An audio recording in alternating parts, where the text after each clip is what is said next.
우리 찬송 한 장 부르시도록 하겠습니다. 주 품에 안 품으소서.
사는 게 좀 많이 힘드시죠? 가끔 인생이 팍팍하고 힘이 들어서 무엇을 해야 될지, 어떻게 해야 될지를 몰라서 마음이 낙심이 되고, 또 여러분의 인생의 장래에 대해서 어떻게 전개될까 하는 그런 기대감이 불확실해서 두려움이 생길 때도 있습니다. 우리 사랑하는 교우들 삶 속에서도 가정의 위기를 경험하는 분들이 있고 가정이 파산한 가정들도 봅니다. 부부 사이에 이혼이라고 하는 극단의 고통들을 경험하는 가정들도 있고요. 또 우리 젊은 친구들이 인생의 미래, 자기 인생의 미래에 대해서 불확실해서 무엇을 해야 될지를 모르고 내 인생의 진로를 어떻게 설정해 살아야 될지를 몰라서 그 막연한 불안감과 두려움에 이렇게 사로잡혀 있는 우리 친구들도 많이 봅니다. 여러분, 오늘 우리가 읽은 시인이 시편 42편과 43편은 사실 하나의 시입니다. 이 시 가운데 있는 시인도 오늘 우리가 겪는 이런 좌절과 절망, 그리고 미래에 대한 불안, 이런 두려움이 이 시인의 마음을 엄습하고 붙들고 있습니다. 그래서 오늘 이 시편의 말씀에 보면 내 눈물이 주야로 음식이 되었다는 표현을 쓰고 내 마음이 상합니다. 어찌하여 낙심하며 어찌하여 내 속에서 불안하여 하며 내 속에서 낙심이 되므로 또 내 원수가 어찌 원수의 압제로 슬프게 다니나이까, 이렇게 탄식하는 절망의 노래를 이 시인은 반복해서 고백하고 있습니다. 마음이 상하고 슬프고 낙심하고 불안한 것이 이 시인의 현실이고 마음의 고통이기도 합니다.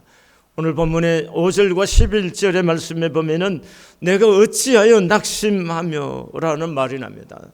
내가 어찌하여 낙심하며, 이게 낙심이란 말은 마티슈토하리라는 말입니다. 이 말의 문자적 의미는 어찌하여 내가 숙이느냐, 네가 왜 숙이느냐. 이게 숙인다는 말은 슬픔의 무게 때문에 깊은 곳으로 가라앉은 심히 우울하고 슬픈 상태를 가리키는 것입니다. 또한 불안하여라는 말이 있습니다. 이것은 솟아올랐다 가라앉고 하는 노도와 같이 풍랑일 때 올라갔다 내려갔다 불안정한 마음이, 이걸 표현할 때 오늘 불안이라고 했습니다. 영혼이 성난 파도처럼 이리저리 밀려다니고 요동하는 것을 가리키는 것입니다.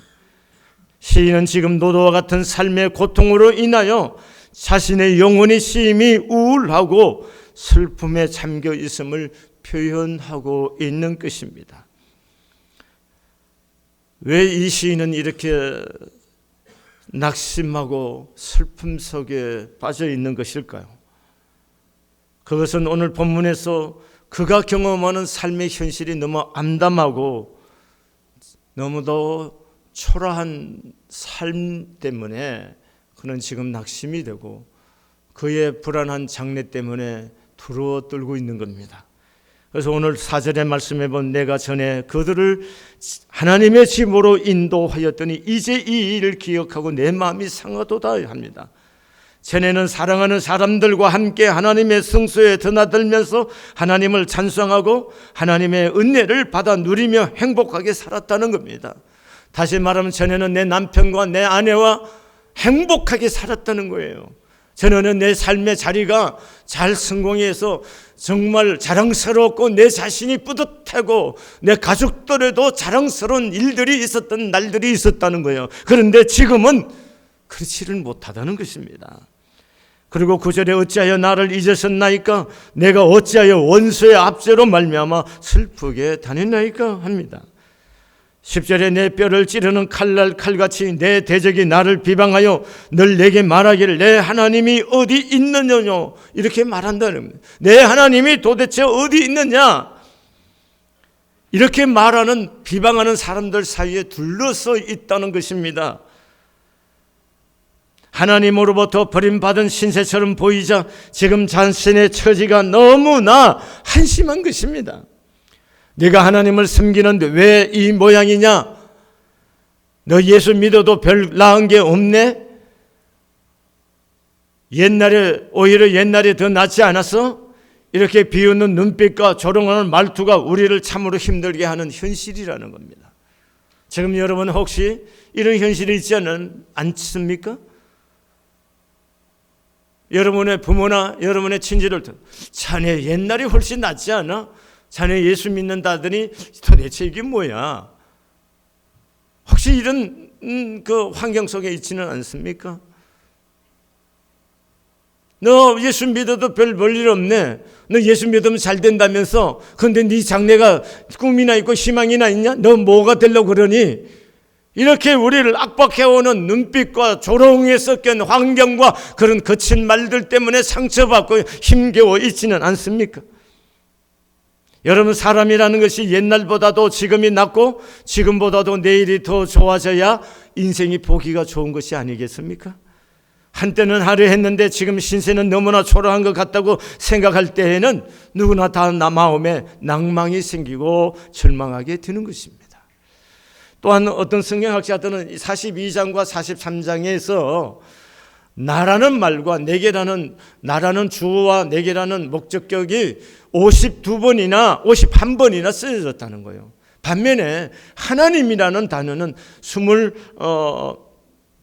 21번밖에 사용되지 않았다는 겁니다. 그러면 나라는 말을 왜 이렇게 연속적으로 사용할까? 나라는 말을 사용하는 이유가 뭐냐는 거예요. 이것은 자기 연민에 지금 시인이 빠져 있다는 겁니다. 어려움 속에 쌓이다 보니까 삶에 뭔가 희망이 별로 보이지 않고 여러 가지 불확실한 현실 속에 거하다 보니까 자꾸 자기심이 생기고 그리고 자기 절망이 생기고 그래서 지금은 자기 연민에 빠져 있다는 거예요. 그래서 자기 모습을 보니까 도무지 희망이 안 생기는 거예요. 여러분, 지금 시인은 자기 연민에 빠져 있고 자기에게 갇혀 있다는 것을 반증해 주는 이야기라는 것입니다. 자기만 쳐다보고 있고 자기에게 매여 있는 것입니다. 자기에게 매이면 매일수록 자기 눈이 가려질수록 우리는 인생은 절망할 수밖에 없습니다. 무능한 자신을 볼 때 낙심하지 아니할 사람이 세상에 어디 있습니까? 여러분, 그렇게 대단한 분입니까? 우리가 아니지 않습니까? 어느 순간 나를 보는 순간 나는 왜 이 모양이냐, 내 자신의 삶의 모습을 보며 내 자신의 능력을 보면서 도무지 내 인생에 희망을 가질 수 없을 만큼 자괴심이 생길 때가 있잖아요. 우리가 나를 쳐다보고는요 인생에 희망이 별로 없습니다. 이런 것들이 바로 암담한 현실, 무능한 자아, 그리고 예전과 비교해서 현재 내 자신의 초라한 모습으로 하여금 길을 못 서게 만들어 버리는 것이 바로 이 시인이 낙심하고 있는 것. 그리고 미래에 대한 불투명함 때문에 불안하고 두려워하고 있다는 것입니다. 인간은 누구나 다 낙심할 때가 있습니다.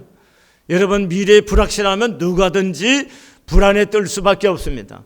1970년대에 불확실성 시대라는 경제적인 용어가 나왔습니다. 캐리라는 박사가 한 건데 BBC 방송에서 연속 시리즈로 하던 것을 책으로 엮어서 나왔습니다. 그런데 그 용어가 지금은 사회 각계각층에서 불확실성 시대라는 것을 증명하고 있고 그 용어가 사용되고 있습니다. 우리의 미래는 지난날의 모든 법칙과 삶의 원칙을 갖고 적용을 해서 살아왔지만 70년대 오일 쇼크를 통해서 이제는 전에 사용하던 그런 경제적인 원칙과 법칙으로서는 해결을 할 수 없는 불확실한 시대를 맞이했다는 그런 얘기인 거예요. 여러분, 우리 삶의 자체가 불확실한 거 아니겠어요? 여러분의 내일의 미래에 무슨 확실한 것이 있습니까? 이 불확실성 시대에 사는 우리 모두가 개인도 삶도 불확실한 거죠. 여러분, 대기업에 다니면 좋은 것 같으시죠? 요즘 보니까 우리 젊은이들이 취업을 했는데 취업하는 그날부터 또 대기업에 들어가기 위해서 또 취업 준비를 한답니다. 또 대기업에 들어가 있으면 선망의 대상인 것 같은데 또 대기업에 들어가면 요새 감원이 얼마나 심합니까? 요새 삼성전자에서도 지금 몇천 명 이렇게 감원을 시키고 하잖아요. 그게 튕긴 사람들은 불안한 거예요. 예전처럼 한번 직장에 들어가면 이제 은퇴할 때까지 보장되는 직장이 아니고 언제 또 직장에서 밀려날지를 모르는 이런 불확실한 우리들의 시대에 살고 있기 때문에 우리 모두가 내 인생의 미래에 대해서 확신을 가질 수가 없어요. 그렇기 때문에 두려운 것이고 불안하다는 것입니다. 여러분, 고대 사람들도 마찬가지일 뿐만 아니라 하나님의 앞에 쓰임을 받던 위대한 하나님의 종들도 불안에 떨었고 낙심을 했습니다. 여러분, 이스라엘 민족을 애굽에서 해방시켜서 하나의 나라로 만들었던 건국의 아버지와 같은 모세도 하나님 앞에 나가서 말합니다. 하나님, 나 다른 사람들보다 우리 조상들보다 낫지 않으니 나 이제 그만 살고 죽고 싶으니 나 좀 데려가 주세요 라고 하나님께 기도했습니다. 하늘에서 불을 내렸던 엘리야도 마찬가지입니다. 세상에서 누가 하늘에서 불 내려본 사람이 있습니까? 그런데 기도로 하늘에서 불을 내렸던 엘리야도 하나님, 나 이제 죽기에 능력하오니 나 좀 데려가 주세요. 로덴나무 밑에서 그렇게 죽기를 구했습니다. 우울증에 사로잡혀 있었던 거예요. 그리고 한 번 설교로 한 국가가 전체가 돌아온 사람이 있습니다. 저도 한번 그렇게 쓰임 받았으면 좋겠어요. 제가 설교할 때 수만 사람이 회개하고 주께 돌아온다. 왕에서부터 거지에 이르기까지 그런다면 얼마나 좋겠어요. 그런데 요나라는 선지자는 실제로 하나님의 말씀을 선포했던 왕에서부터 거지까지 모든 사람이 주께로 돌아와서 회개하고, 그런 요나도 박넝쿨 앞에서 햇빛 쬐이니까 하나님, 나 그만 살고 싶으니 나 데려가 주세요 이랬다는 거예요. 인생은 다 불안한 거예요. 그건 낙심하는 겁니다. 여러분, 우리가 오늘 낙심했다고 해서 여러분 우리 인생이 다 끝난 것이 아니에요. 내 인생이 내일이 내가 어떻게 될지 못하여 불안합니까? 그래도 인생이 끝난 거 아닙니다. 내 삶의 환경을 내가 어떻게 할 수가 없어서 절망이 됩니까? 그게 또한 낙심. 여러분, 두려워하지 마십시오. 여러분, 남편을 어떻게 알지 몰라 저 인간하고 살아야 돼 말아야 돼 끝없는 갈등과 고민이 있습니까? 저 여자가 정말 내 인생의 마지막까지 가야 되나 안 가야 되나 그렇게 고민이 되십니까? 여러분, 그렇다 하더라도 믿는 우리에게는 희망이 있습니다. 그것을 오늘 시인은 우리에게 보여주십니다. 그 희망이 어디 있느냐는 거예요. 그 희망은 하나님께 소망을 두고 너희는 기도하라는 겁니다. 이게 우리 믿는 사람들에게 중요한 인생을 바꿀 수 있는 방법이라는 거예요. 우리의 소망이 현실에 있는 것이 아닙니다. 우리의 소망이 내 남편과 내 아내, 내 자식에게 소망이 있고 내 직장에 소망이 있는 것이 아니라는 거예요. 우리의 유일한 소망은 하나님께 있다는 거예요. 그래서 내 인생의 소망을 하나님께 두고 하나님께 기도하라는 겁니다. 그러면 내 인생의 모든 문제를 풀 수가 있다는 것이 오늘 본문의 시인의 고백입니다. 칠흑 같은 어둠이 나를 둘러 진치고 한치 앞을 예측할 수 없을 때에도 우리는 하나님께 모든 소망을 두고 하나님을 찾아야 된다는 것입니다. 세상 사람의 눈에는 낙심할 만한 일도 예수 믿는 사람에게는 그것이 하나님을 찾게 만드는 동기요 도구라는 것입니다. 여러분, 오늘 내 삶이 불안하게 느껴집니까? 미래가 도대체 내 앞에 확신이 서지를 않습니까? 옛날엔 잘 나갔는데 지금 문제가 생겨서 삶이 도대체 내가 어떻게, 남은 내 생애가 어떻게 될까 불안하십니까?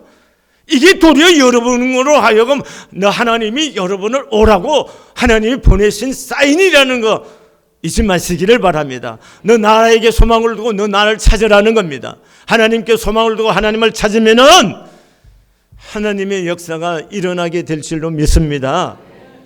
타카다 아키카즈라고 하는 일본 박사가 쓴 마음을 즐겁게 하는 뇌라는 책에서 인지요법이라는 원리를 설명합니다. 인지요법이라는 건데요, 이것은 무슨 얘기냐면은 생각하는 방식을 바꾸면 궁지에서 벗어날 수 있다는 그런 개념이에요. 뭘 바꾸면요? 생각하는 방식을 바꾸면은 여러 가지 삶의 위기에서, 삶의 여러 가지 궁지에서 벗어날 수 있다, 그런 개념이에요. 이 개념 바탕이 이런 겁니다. 상황 자체는 선도 악도, 그 다음에 성공도 실패도 아니다는, 내가 만난 어떤 상황 그 자체는 성공도 실패도 아무것도 아니라는 겁니다. 당신이 그것을 어떻게 보느냐에 따라서 그것이 선이 될 수도 있고 악이 될 수도 있고, 그것이 성공 또는 실패, 행복, 불행이 결정된다는 거예요. 상황 자체는 아무것도 아니라는 거예요. 문제는 상황 자체를 내가 어떻게 보느냐, 어떻게 결정하고 어떻게 보고 결정하느냐가 그것을 행불행으로 만들 수가 있고 성공과 실패를 만들 수 있다. 이것이 아키카즈 박사가 주장하는 인지요법이라는 거예요. 에머슨이라는 사람도 이렇게 말합니다. 나에게 무슨 일이 일어나느냐 하는 것이 중요한 것이 아니라 내 마음이 어떻게 반응하느냐 하는 것이 중요하다는 것입니다. 사랑하는 교회 여러분, 내 인생의 미래가 불확실하고 불안하십니까? 슬프고 낙심이 됩니까? 문제는 지금 내가 그 문제 앞에 내 반응이 어떠냐가 중요하다는 것입니다. 여러분과 제가 하나님께 소망을 두고 하나님을 찾는다면은 이것은 도리어 축복의 디딤돌이 될 줄로 믿습니다. 여러분의 지금 당하는 어려움, 불확실한 미래 때문에 하나님 나 은혜를 입혀주세요. 하나님 나 좀 불쌍히 여겨주세요. 하나님의 은혜와 축복이 아니면 난 살 길이 없어요. 하나님 나 좀 도와주세요. 만약에 그렇게 하나님을 찾고 하나님께 소망을 두고 부르짖는다면은 그 고난이, 그 현실이 우리의 삶의 새로운 축복의 디딤돌이 될 수가 있다는 것입니다. 우리가 하나님께 소망을 두고 하나님을 찾아야 할 이유가 무엇일까요? 왜 하나님께 소망을 두고 하나님을 찾아야 되고 하나님께 기도합니까? 오늘 8절의 말씀 한번 보시겠습니다. 낮에는 여호와께서 그의 인자하심을 베푸시고 밤에는 그의 찬송이 내게 있어 생명의 하나님께 기도하리로다. 이게 개정개혁의 성경이고요. 개혁 번역에서는 이렇게 되어 있습니다. 낮에는 여호와께서 나에게 한결같은 사랑을 베푸시니 밤에는 내가 그에게 찬송하고 내 생명의 하나님께 기도하리라. 우리가 기도할 이유가 뭐냐? 기도할 수 있는 근원적인 힘이 어디 있느냐면은 한결같은 사랑을 내게 베푸시는 하나님이시기 때문에 우리가 기도할 수 있다는 겁니다.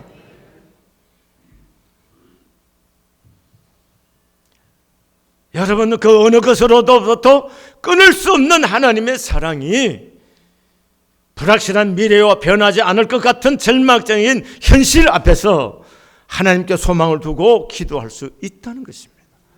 저는 내 마음속에 두고 기도 확신하는 말씀 중에 하나가 로마서 8장 32절의 말씀입니다. 아들을 아끼지 아니하시고 내어주신 이가 아들과 함께 모든 것을 너에게 선물로 주지 않겠느냐 하는 것입니다. 아들을 아끼지 않고 나를 위해서 사랑하시는 그 하나님이 무엇이 아껴서 안 주느냐는 거예요. 왜 자꾸 실패할까요? 왜? 어디 있느냐고요? 잘 아셔야 됩니다. 하나님께 있습니다. 방법이 아닙니다. 여러분 수단이 아니에요. 하나님이 소망이에요. 하나님이 내 인생의 소망입니다. 내 희망이에요. 그렇기 때문에 그 하나님께 모든 것을 걸고 기도하는 거예요. 그래서 에레미야 33장 3절에서 너는 내게 부르짖어라. 내가 네게 응답하겠고 네가 알지 못한 크고 비밀한 일을 내게 보이리라. 이렇게 말한 거예요. 여러분 내가 불확실한 미래 아무것도 몰라. 지금 에레미야 선지자가 말할 때 에레미야 선지자가 말하는 그 상황이 어딘 상황이냐. 지금 유대인들이 다 포로로 잡혀가 있는 그런 상황입니다. 그런데 너는 내게 부르짖으라는 거예요. 그럼 네가 알지 못한 크고 비밀한 일을 내게 보여주겠다. 이게 하나님의 약속인 거예요. 오늘 여러분 힘드십니까? 희망이 안 보이십니까? 유일한 희망이 하나님이십니다. 그 방법은 뭐예요? 내 삶을 풀 수 방법은 기도인 겁니다. 기도만이 우리가 할 수 있는 희망이요 힘이 될 줄로 믿습니다. 찬송 한번 부르시도록 하겠습니다. 1000번을 불러봐도 한번 불러보겠습니다.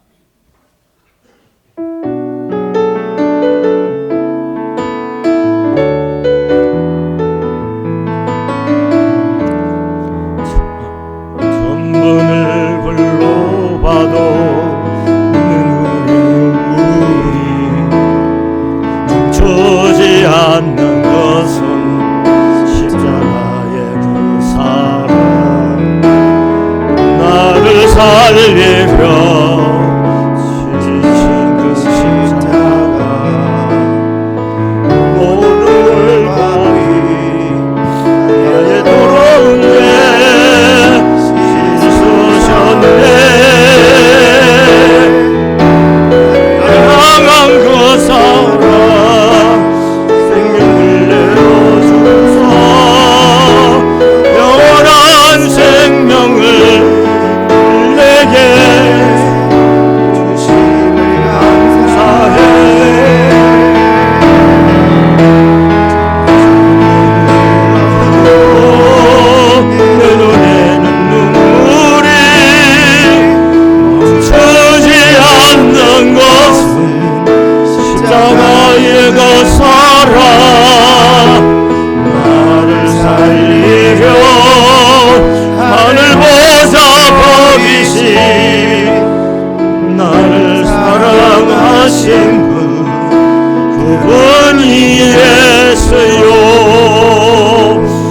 여러분 우리가 1000번, 10,000번을 불러도 내 눈에 눈물이 멈추지 않는 것은 십자가의 그 사랑 때문입니다. 그러면 생각해 보세요. 그 사랑이 하나님을 우리가 믿는 거예요. 내 인생의 모든 것을 나를 사랑하시는 그 하나님께 맡기고 기도하면은 인생에 희망이 있다는 거예요. 아멘이십니까? 그런데요, 기도가 쉽지 않다는 겁니다. 왠지 아십니까?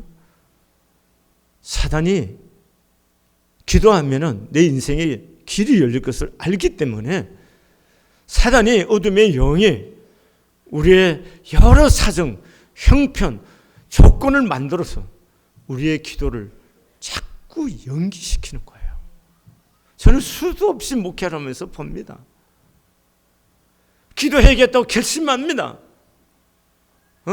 근데 그날 밤에 왜 그렇게 잠이 안 와요? 잠이 안 와 뒤척거리다 잤는데 새벽에 눈 뜨니까 5시 반이야. 그래서 새벽에 못 나오는 거예요. 가슴을 화가 나. 그래서 그 다음날은 또 나겠다 한때 또 그대로 또 이유가 생겨요.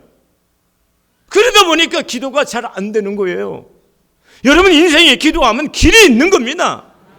그게 하나님의 능력이 임하는 거고 하나님의 지혜가 임하고 하나님의 은혜를 입히시는 거예요. 근데 분명한 길이 있는데 기도가 안 된다는 거예요. 그것은 우리로 하여금 잘 되는 것을 사단이 두고 보지를 못하는 거예요. 이걸 모르고 있다는 거예요. 그래서 자꾸 환경 탓하고 사람 탓하는 거예요. 아닙니다. 기도하면 되는 거예요. 기도하면 길이 있는 거예요. 그게 답이 있는 겁니다. 근데 기도로 안 된다는 거예요. 그게 영적인 것이기 때문에 기도가 그렇게 쉬운 것이 아니다는 거예요. 수도 없이 목격하는 겁니다.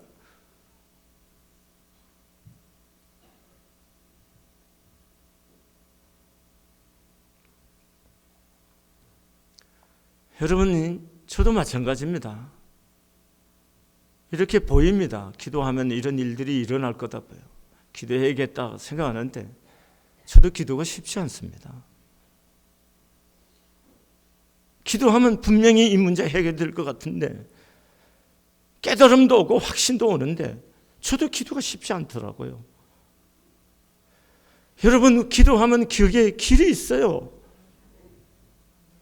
혼자 기도하기에 그렇게 어려운 거예요. 그래서 기도의 동력자가 좀 필요한 거고 협력해서 기도할 필요가 있습니다. 그래서 사람들에게 나 기도하고자 하는데 나 좀 도와줘. 나 기도할 수 있도록 협력 좀 해줘. 그래서 도움을 청하고 함께 기도하는 것이 필요한 거예요. 여러분, 과감하게 기도를 요청하십시오. 나 기도하려고 하는데 나 기도할 수 있도록 힘을 좀 기도해달라고 부탁하세요. 그리고 다른 사람들에게도 전화해달라고 그러고 기도할 수 있도록 여러 사람들을 네트워크를 만들어서 내가 새벽에 일어나고 기도할 수 있는 그런 것을 할 수 있도록 도움을 청하시기를 바랍니다. 기적이 일어날 줄로 믿습니다. 기도하면은 길이 있습니다. 기도하면은 기적이 일어납니다. 답이 있습니다. 아멘. 그 다음에 오늘 11절 말씀 5절과 11절 동일한데요. 내 영혼아 네가 어찌하여 낙심하며 어찌하여 내 속에서 불안해하는가. 너는 하나님께 소망을 두라. 나는 그가 나타나 도우심으로 말미암아 내 하나님을 여전히 찬송하리로다. 소망을 두는데 지금 당장에 기도했는데 문제 해결하지 않았는데 뭐라고 고백하느냐 하면은 나는 그가 나타나 도우심으로 말미암아 내 하나님을 여전히 찬송하리로다 이렇게 말합니다.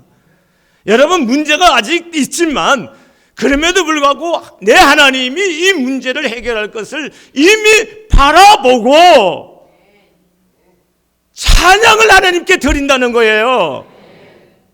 이게 영적인 원리입니다. 여러분, 봤기 때문에 찬송하는 것이 아니에요. 믿기 때문에 찬송하는 것입니다. 다시 말합니다. 내 현실의 문제가 해결되었기 때문에 찬송하는 것이 아니에요. 해결될 것을 믿기 때문에 찬송하는 거예요. 이게 중요한 것입니다. 근데 우리 믿는 사람이 이걸 못하는 거예요. 여러분, 나를 도우실 하나님을 찬양할 수 있기를 바랍니다. 이미 믿고 하나님의 사랑을 믿고 그 사랑 안에서 하나님이 응답하실 것을 기대하면서 믿고 고백하는 거예요. 믿고 하나님 앞에 입술로 고백하는 겁니다. 아멘. 여러분, 하루야마 시케오 박사가 내내혁명이라는 책에서 이렇게 말합니다.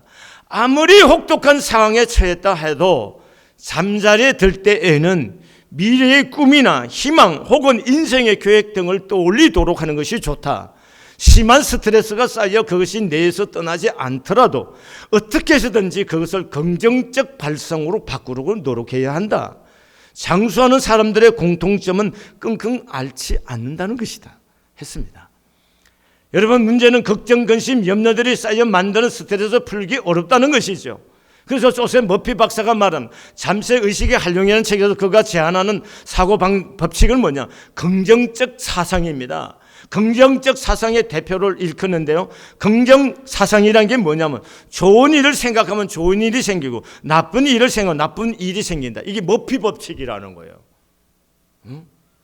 여러분, 자꾸 좋은 일을 생각하고 이미 이루어질 것을, 왜? 하나님을 믿기 때문에, 그 사랑의 하나님을 믿고 내가 기도했기 때문에 그 하나님 내 길을 인도해 주실 거고 하나님이 내 삶의 상황을 바꾸고 나를 바꿔주실 것을 믿고 뭡니까?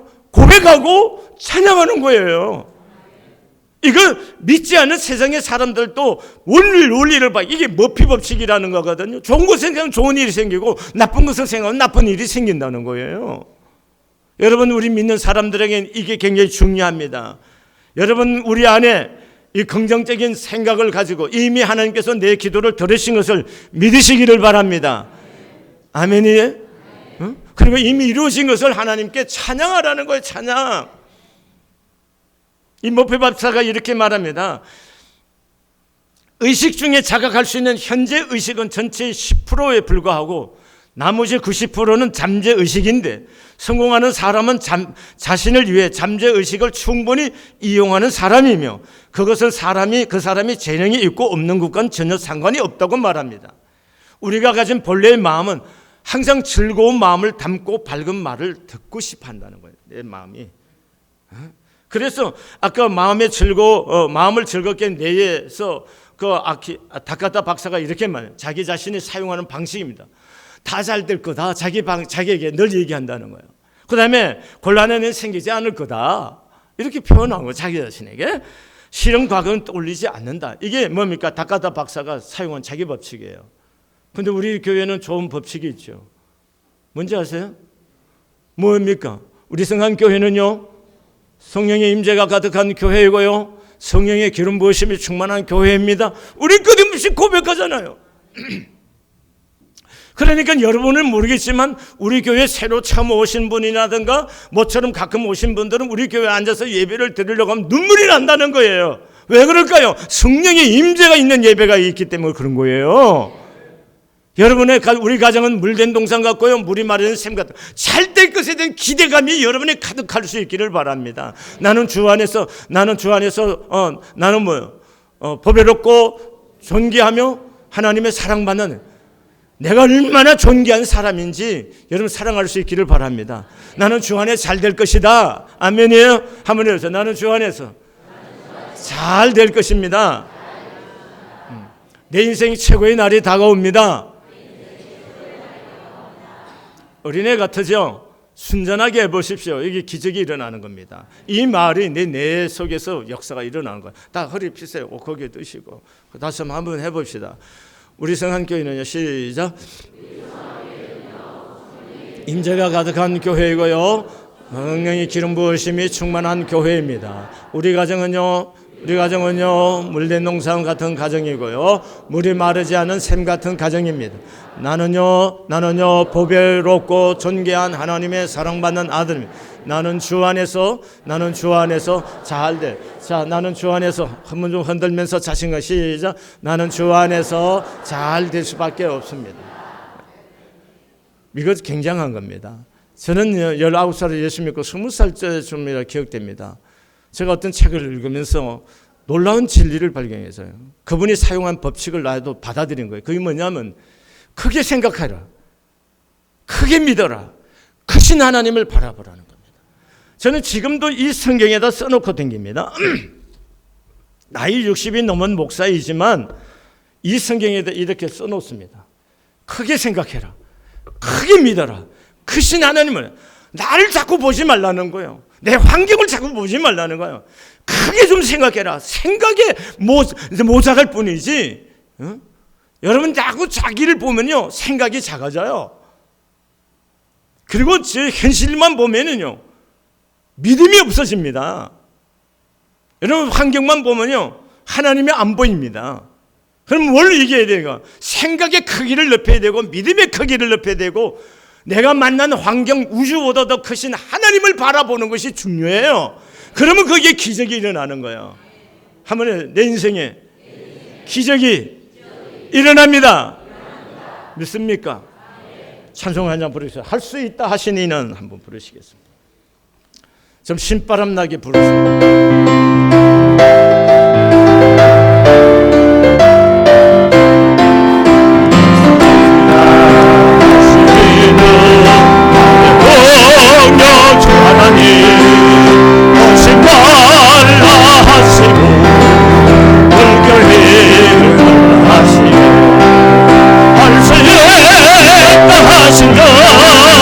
할수 있다 하신 주, 그만해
예배를 1시간 드리고 그냥 가는 걸로 끝내지 마시고 오늘 여러분 마음속에 있는 불안을 이 예배 가운데 찬양 속에서 날리시세.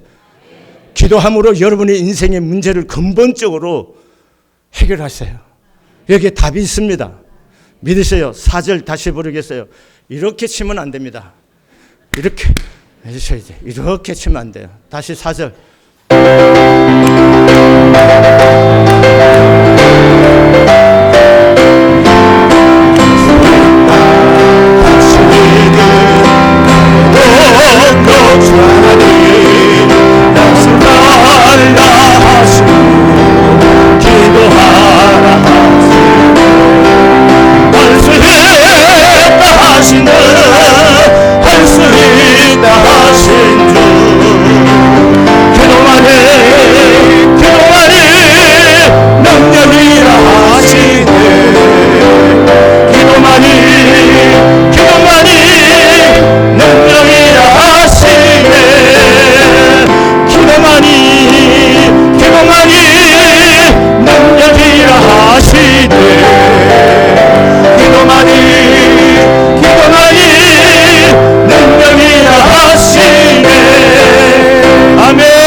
이 시간에 기도하겠습니다. 하나님, 사람에게 기댈 데도 없고 사람이 날 도와줄 사람도 없습니다.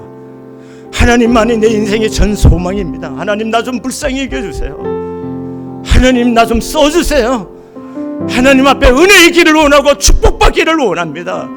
하나님, 나 좀 도와주세요. 이 시간에 소리를 내서 기도합니다. 부르짖어 기도합니다. 주여 한번 부르시고 하겠습니다. 주여!